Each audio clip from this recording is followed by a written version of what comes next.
Welcome to the Business Trendsetter Podcast, where we talk about trends and how to use them to grow your business. My name is Manny Turan. And I'm Adam Hartung. We are Spark Partners. We're here every week to discuss all things trends at all levels. One of the big trends we talk about very often, and it's one of the top 6 trends that we discuss, is that of demographics. Demographics really talk about where you live, who's living there, where they're moving towards. There's some cultural implications. There's, household implications, of course, and there are also work implications. And we've talked about countries like Japan having a big crisis coming up here because of demographics, or China or Italy or whatever. But today's topic, I want to talk about something that early in my engineering career was kind of a big deal. And now as I've sort of matured into my current role, and the world's really changed, it's worth exploring. And that is really the idea of people staying at one job for a long time or staying at a couple jobs. When I graduated college last century, that sounds funny. But when I did, there was this concept that you work at this company. I mean, it was still there. The concept was still there that you could work at the same company for 45 years. And it was shifting as I was entering the workforce. So one of my friends, her dad was at General Motors for literally 47 years. And I had another friend whose dad was at Boeing for like 44 years. And so you could make a career out of one place. And so now there's a whole different generation of people they're at some place for 2 years. So let's talk about that, Adam. I know you've got some interesting data to share regarding that. I think there was a great article that came out on an email newsletter I had, and they said that those over the age of 25, surveying people over the age of 25, only 30% have held the same job for the last decade. 70% had changed jobs in the last 10 years at least once. And that the median time, the most frequent time, amount of time you'd spend on a job is 3.9 or just under 4 years people spend on a job before they change. This is the lowest recorded number since the turn of the century. So what we're seeing is it's a more mobile workforce. Of course, we had some 47 million people quit their jobs in 2021, 22 as we went through the pandemic. And then, work from home came along and we just saw a big change. So the two implications of this, we talk a lot about how hard it is to hire, and that's not going to change. In the short term, the only way that we're improving the situation in the United States is through immigration. So by bringing people in that can do work from foreign countries, we increase the population of the United States. We have people to do the jobs. So I find this fascinating. Every economist out there, politically indifferent, doesn't matter, says that unless we can continue to maintain a certain rate of population growth, that we're not going to be able to maintain the economy. And, we're just not going to have the traditional indigenous Americans having enough babies on their own to do it. And it's a worldwide problem. So I think it's something to keep in mind that people should have in mind as this political season is the role and importance of immigrants in order to keep us working. But also has global implications. Like, for example, South Korea is the worst country in the world in terms of being able to replace its own indigenous people. Their birth rate is something like 1.3 per mother. And so they're going to actually have a declining population by like the year 2050. And think about it, South Korea next to North Korea, Kim Jong-un, and we've got all kinds of problems there with them. They're a gateway into China and some of the things the Chinese want to do in the Taiwanese Straits. So, we've depended on South Korea ever since the Korean War to be, a beachhead for us. We have military people there. And what we're seeing is the country and its longevity could be threatened by just a lack of people. As you say, the same is true in Japan. And so the only continent that's not having this problem is the African continent. Right. And what we're seeing is that the Chinese are making just as substantial investments in the countries in Africa, increasing their presence there and increasing their clout in the continent. But if I bring that back to our base here, the reality is what we have to say is that it's worth paying attention, because if you're sourcing products today, we may all want to talk about sourcing everything in the United States. And there's a lot of people that think Buy American is good and that, we should make everything ourselves.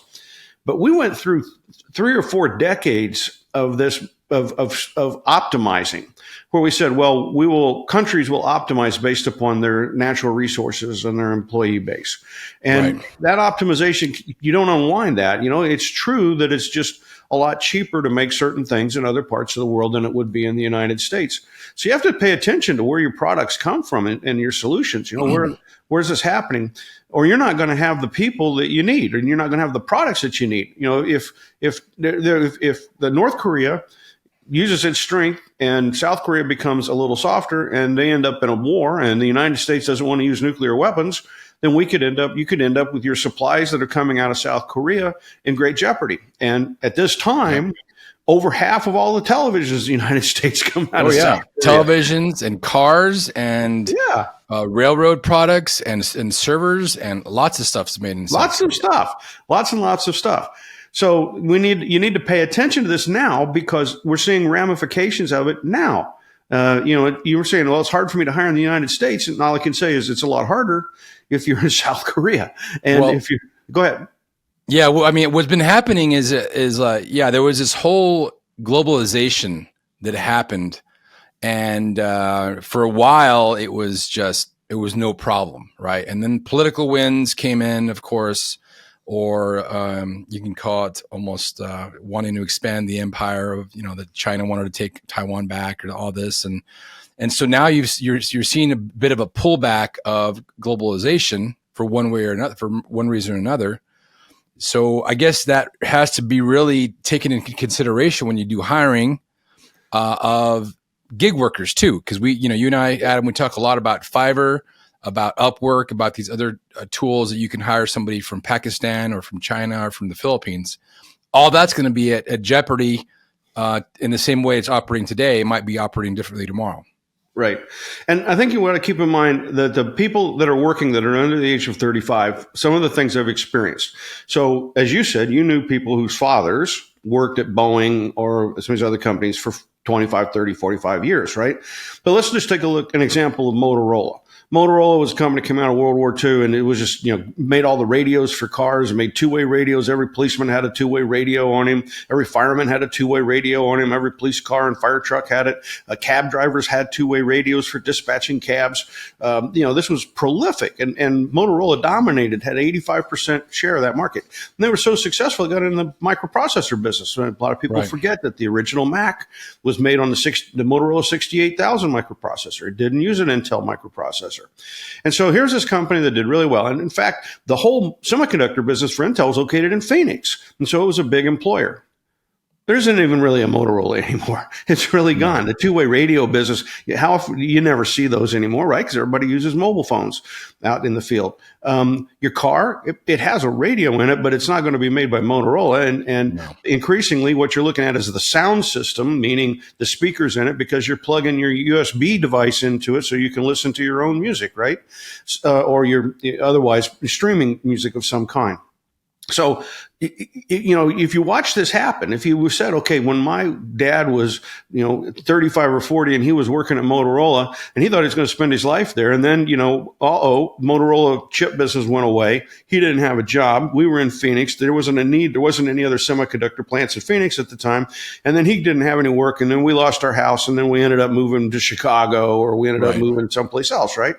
And so that's what they saw happening. If you look at all the GE businesses, GE Medical, GE Locomotive, they were everywhere. Well, now those are all shut down, right? And so people looked and said, what did my parents and grandparents, what was their reward for working all those years? And a few of them made it. I was talking to a buddy of mine that I worked at DuPont with, and I'd only stayed at DuPont for about 3.5, 4 years. He was there about 7 or 8. But there were some people who worked there that had been there when we arrived and that made it to retirement. They did make it. My age made it to retirement. And he told me one of them was a husband-wife team, both worked at DuPont for 40 years, and they were pulling in something like $9,000, $10,000 a month in their pension plan, still living in Wilmington, Delaware, and, having a fine life. And I said to him, well, that's a game that I wouldn't want to play. That banking, I'd spend 40 years at a company and get my pension. When we see people like, we saw Tribune, people worked for the Tribune News Corporation for many, many years. And then Tribune, put up the pension fund and ordered back a debt bond, and then it busted and they went bankrupt and everybody lost their pension. We saw a lot of people lose their pensions. So can you blame somebody for not believing? No, not at all. I have a friend of mine's, a buddy, his best friend that I actually had lunch with one time had worked for GE Medical for a couple decades. And he actually, he retired. He was in his early 60s. He's excited about retirement. He was retired for about 2 years before they pulled his pension.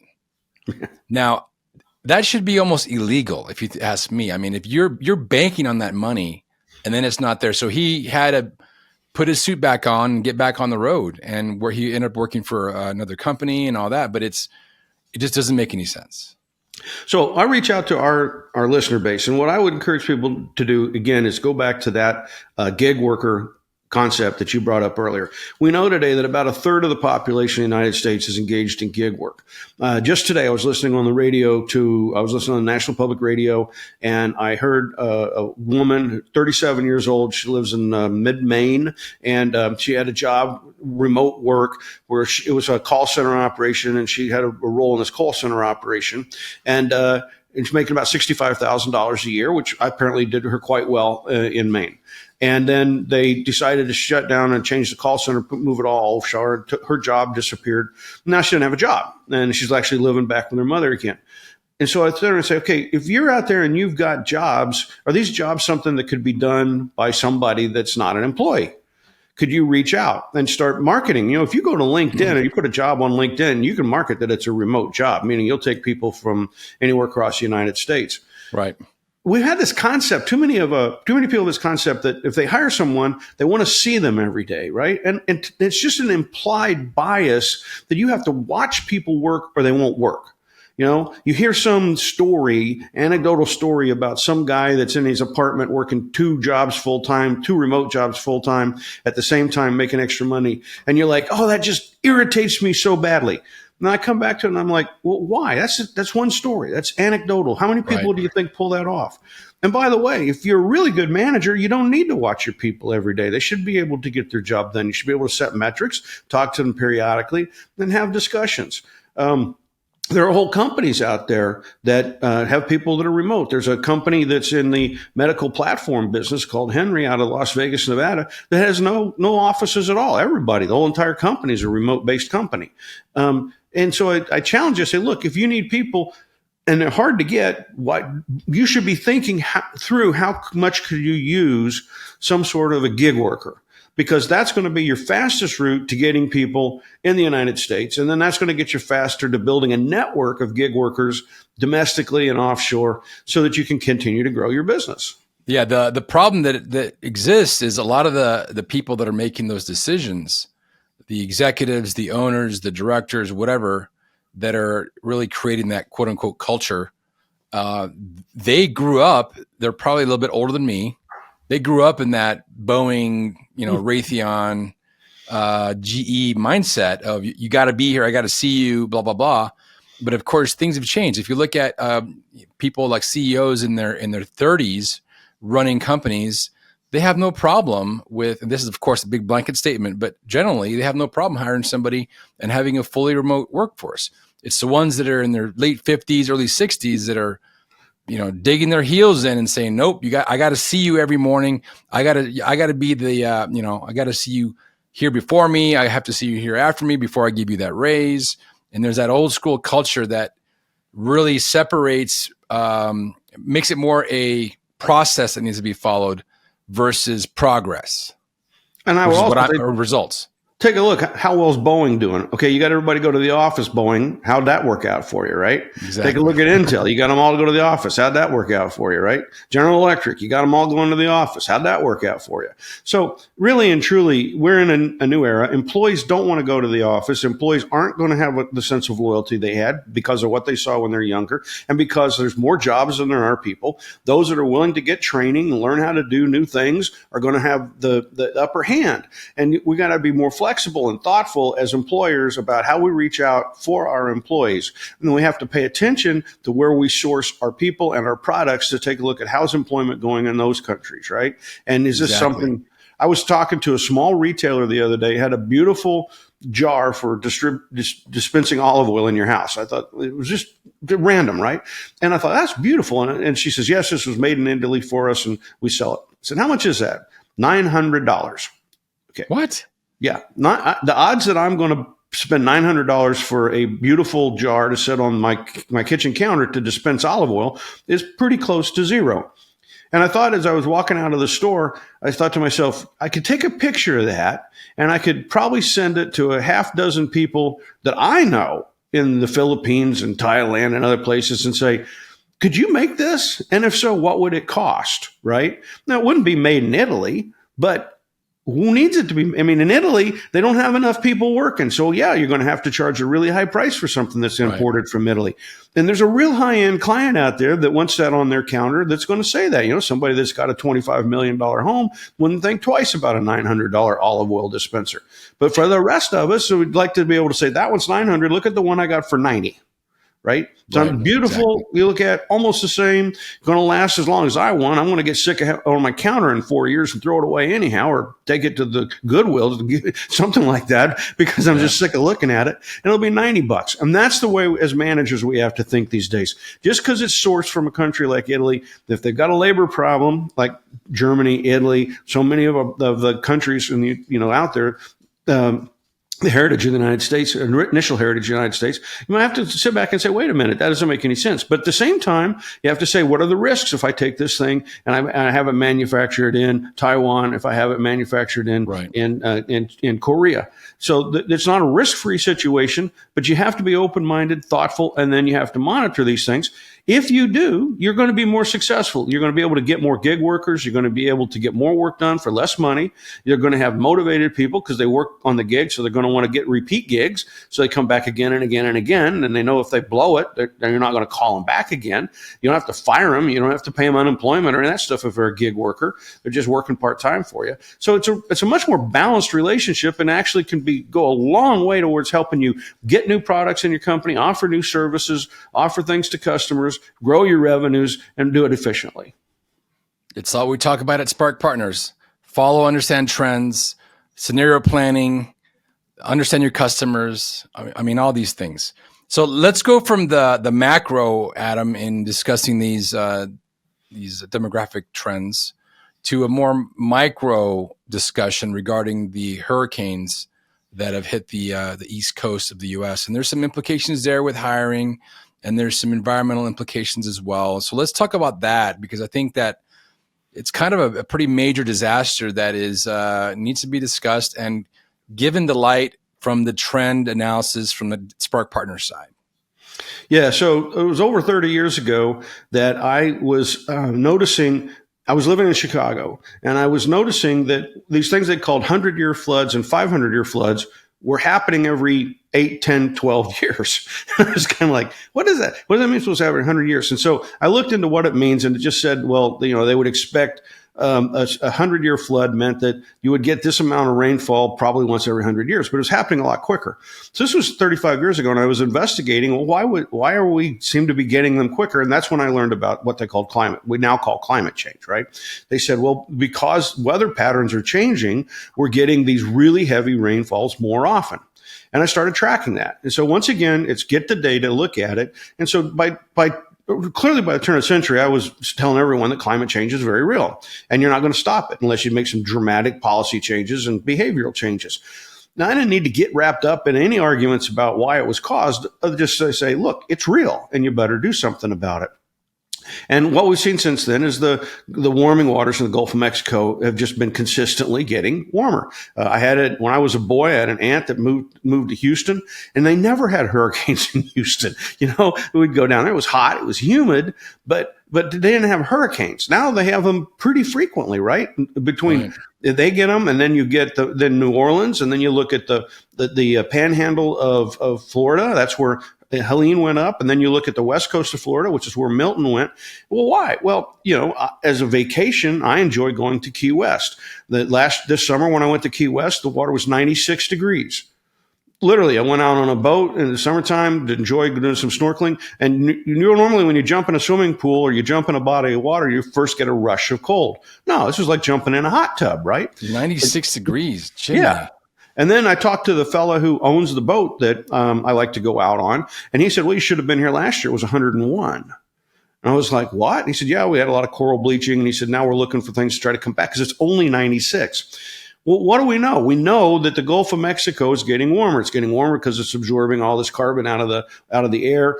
And this is something that won't reverse anytime soon. It's not, could it reverse? Yes. It's like plan 50, 100 years out. If you're a short-term businessman, though, the reality is that Milton formed from a tropical depression to a Category 5 hurricane in less than 24 hours, and it did that because it had such warm water. And every time we have a hurricane, even on the Atlantic side of the United States, we hear that it's due to this warm water. So start planning for that. Be ready for that, right? And start thinking about where do you want your business. Right now, there's a lot of articles being written about people who live in Fort Myers and some of the places around the Tampa area where people are saying, look, I've lost my house twice in a few years. Is it worth trying to rebuild it again? And I think that that's very real. And you have to really start to realize that probably doesn't make any sense. That some of these places were never meant to be long-term livable. If you went back 50 years ago, there's a reason people didn't live there because even though hurricanes were less frequent than they are now, they were frequent enough that people said, hey, I might throw up a really cheap second home, place that I would go to for fun, but I would build it so cheap that I'm ready for it to just be demolished by a hurricane. Right. I'm not going to keep art there. I'm not going to keep family heirlooms there. I'm going to have it as a vacation spot that I go to. But we started turning those into places where people live permanently, right? And then what we did was not only live there permanently, but we let them do them with structures like mobile homes, which are the least resilient when it comes to weather implications. Which are magnets for weather, actually. Yeah, absolutely. And so now what do we have? People have ignored the trend, and they've done so at their own risk. And again, when I was much younger, we would talk about you'd go to Florida for a vacation. There were people there, and they served the tourists, right? They had restaurants and they had things for you to do. And eventually Disney went there, and built Disney World and had things for you to do. But the reality was you went there and you left. And the people who lived there year round, they were people who had these very special homes. I remember, never forget them. And all of them built houses where the house was 10 foot off the ground and the cars parked underneath the house. And that way, when the hurricanes came in, you hope the waters rushed under the house instead of taking the house away. Right. And that's where we have to head. But you come back to it. Is everybody going to be able to afford that kind of housing? No. And so can you afford to live in Florida or South Georgia or the Barrier Islands off the coast of the Carolinas or the panhandle of Florida or down around New Orleans? Can you afford to live there year round? Building a house that costs $500,000, $700,000, $1 million. It didn't work in the economics in 1965 and 75. It's much harder to make those economics work in 2025. So, there's a little bit of common sense to be applied here. Then you start saying you really got to be aware that this isn't going to change. It's clearly a trend. There's scientific data that supports the trend. And you don't have to get into a political argument to recognize that this is here for at least the next decade to 2 decades, no matter what we do as a human race. Yeah, and it's not, like you said earlier, politically speaking, man-made or not, it's here. It's going to continue. A lot of the discussions we have on our podcast here, we try to be apolitical because it doesn't make any sense to be political. But as a business person, and this goes for all these major issues, including climate change, you got to look at the data. You got to embrace it, whether it is your personal belief or not. Same thing goes for all the stuff happening in the trans world or stuff happening with certain things that are political hot wire situations. It doesn't matter. What do your customers care about, right? Remember when was it the CEO of Wells Fargo made some gaffe about hiring black people. And what was that? Didn't make any sense. Didn't he get fired for that? Yeah, yes. Fortunately. Yes. So regarding the economics of it, what are these areas going to see regarding how to rebuild? The whole job base is going to be demolished for a long, long time. Well, you can point to several places in the United States today where if there's any insurance at all, it's because the government mandated it. And that means the state, not the feds. We're not talking about the federal government. We're talking about the state. So, for example, in Florida, the governor said, look, if you want to sell insurance in low risk areas, you have to sell insurance in high risk areas.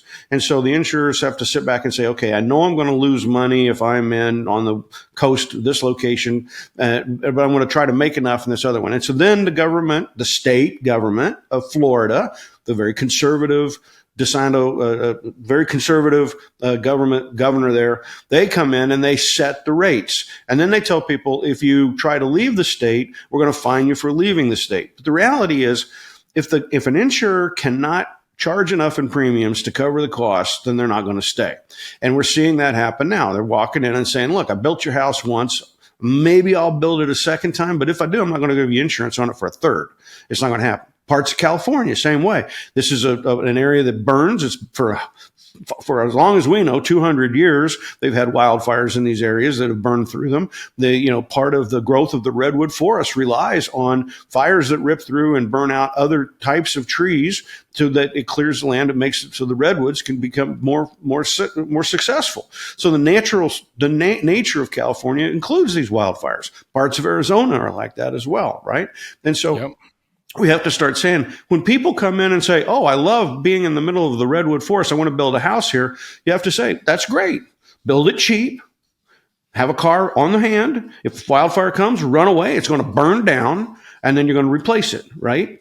But to expect to come in there and, like I said, build the same sort of nice suburban $500,000, $700,000 house, and then, we're going to have a fire, it's going to burn it out, and somebody's going to replace that with another $700,000 house, that's unlikely to happen. That's where we're going right now. And again, don't blame the federal government or whoever's in administration there. The reality is this is all happening at the state level.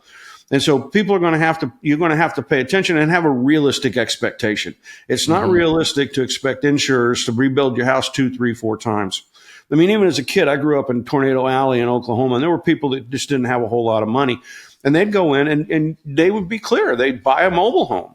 And they live in a mobile home. And you say, well, kind of, why do you do that? They'd be like, I don't have the money to go build a house and then get it insured and pay for the insurance, because insurance was higher in that part of the world than it was in places like Chicago or Ohio, because we had so many tornadoes and so many storms that ripped off roofs and that kinds of things.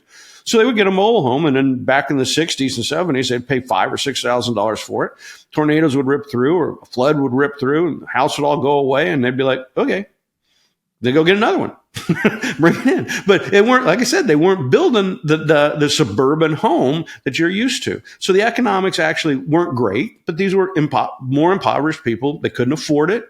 So this was the way that they lived. But today we have people that have an expectation that's just out of whack with the reality, thinking, I can't afford a house in this really nice area, so I'm going to go build a really nice house in a place that's flood prone, or that's tornado prone, or hurricane prone, or wildfire prone. And then they get upset when Mother Nature does what Mother Nature has done for 2,000 years. Right. Yeah, it doesn't make any sense. Any last thoughts on demographics or weather change? I know we had a couple other things we wanted to discuss. Well, I think the last thing that we'll talk about here is let's talk a little bit about data. And I had a conversation recently with a friend, and he was talking about garbage in, garbage out from ChatGPT. And I think that there's a lot to be said for that, because what's the data that ChatGPT is looking at? Well, it's the internet. Well, how accurate is the data on the internet, right? I just recently got a LinkedIn message on my email, and LinkedIn was telling me how they were going to use AI on LinkedIn. And I sat there for a minute, just kind of amazed, like, oh, great. You're going to search LinkedIn, a social network, with AI to come up with information for people? That's got to be garbage in, garbage out, right? So the reality is I'm a big fan of AI, but I'm a big fan of AI when you bring the data in, you get the large language model, you get the tool, and you feed it with your good data so that it can look through that data to help you make better decisions, right? And one of the things that I found interesting, you've heard of baseball math? Yeah. Yeah, well, for those of us out there that didn't know about it, in baseball years ago, they used to say, "Oh, this guy's a good hitter, this guy's a good pitcher," and they put him on the team. Well, they made a movie about a transition that happened where a guy that ran the Oakland A's brought in a fellow who was just very, very sharp, and what he'd do is he would statistically analyze, and he would say, "Oh, this batter, he always strikes out if if they get this kind of pitch thrown at him, blah blah." And so he told the coach how to select players, not based upon, I've been a baseball player, but rather based upon statistics, how the guy had played. And now baseball's run that way, all right? All the people out there carry all these statistics around for the pitchers, the hitters, the fielders, everything else. And we've created a game that's much more successful, actually, for people who play it. But a lot of the success team to team has to do with identifying the weaknesses of your team and then getting players that have more strengths. Finally, the NFL has done that same thing. And I found an article in the Washington Post. So anybody else out there who wants to look it up, go to the Washington Post about this NFL. And so, Manny, let's take, for example, on fourth downs. And what do you suppose the percentage in 2002, what percentage of the time did a team go for it on 4th and 1 in 2002? 50-50. 30%. What do you think it is this year? 70%. You're right. 70%. We've gone from 30% to 70%. 4th down and 2 in 2002. Since you said 30, I'll say probably less than that. 25? Good. Yeah, 15. In 2024, it's 35%. So they go for it more often. 35%. They're going for it more often on 4th and 2 than they did at the turn of the century on 4th and 1. And then 4th and 3, it was 12%. And now it's 30% of the time they go on 4th and 3. Why? Because they've demonstrated that statistically, you're better off to go ahead and give it a try to go for it than you are to punt the ball. Here's another one. They're going for the 2-point attempt. Okay, that was like when I was a boy, and in my 20s, nobody went for the 2-point attempt unless it was like the last of the game and it's the last play, and you're going to try to win the game. That's the only time they did a 2-point attempt. So, in fact, in 2005 to 2012, the number of times when a team was down by 8 that they went for the 2-point play was 0. In the NFL, nobody did it. In 2018, 4% of the time, if you're down by 8 points, they'd go for the 2-point attempt. In 2024, it's 22% of the time. Wow. Because they've figured out you don't just go ahead and go for 1 and then try to get the touchdown and go for 2. Go for 2 now, position yourself better to win, and then if you get, you'll come out ahead and by running the statistics. So there's a lot more passing, there's a lot more play action, and they're attributing all this to the fact that the average age of an NFL coach is now 43. The Bill Belichick's have retired, the older guys have gone away, and the average age has gone down. And they're sitting out saying, when I play this game, I want the statistics to work in my favor. And so this is what we're always doing at Spark Partners. Get the data. Analyze it for the trend. See what actually is happening in the world. And often, you'll sit there and say, gee, I didn't think it was like that. There's a common sense answer. Don't fall for that common sense answer. Sit down. The person who thinks it through, who gets the data and analyzes it, will always come out ahead. They'll always come out better off. So as we sit here and we talk about these things like demographics and, we talk about climate change, what we're saying is we track 600 trends. We're taking a look at how things are happening in the real world. You might have an opinion that's based upon some headlines, or an opinion based upon something you heard 20 years ago, or an opinion you formed by watching something happen in your local community. But that opinion may not be real, and you may be making bad decisions.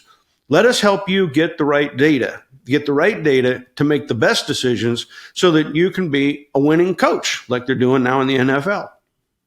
Very well said, Adam. Get the data, follow trends, do some scenario planning, and of course, call us up or at least email us. Manny@sparkpartners.com, Adam@sparkpartners.com. We will see you here next week. And with that, cheers. Cheers.